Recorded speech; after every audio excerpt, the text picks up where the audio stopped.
Hello guys and welcome to my YouTube channel. Today I'll be showing you how do you fix when you open up your Instagram and it says we suspended your account.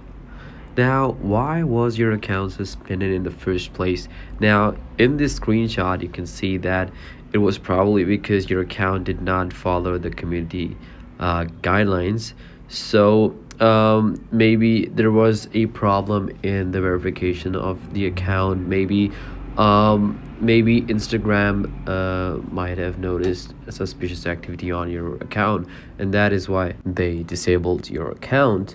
So what do you do in order to fix it? Well, I mean, here you can see the button on the bottom that says disagree with decision. You can press on that, and then you'll be asked a few questions, and you can submit that. But for some reason, for some people, they do not get this option. For them, basically their account is just disabled and there's nothing they can do. So for them, they need to check a few things. Maybe there's a problem with Instagram itself. So what I like to do is I have there almost all websites have a downside.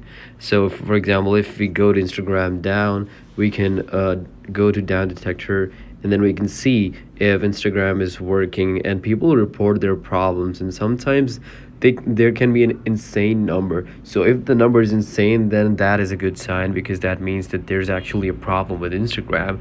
Additionally, you can go to Twitter and you can hashtag Instagram suspended or suspended account, something like that, and you will see a few tweets of people. And if this problem is occurring with general public, like multiple people, that means that it is a problem on Instagram's end, and usually it will be resolved in like 24 hours. Additionally, what guys can do is you can ask your friends to search for your username on Instagram. If they're able to find you, that means your account is there.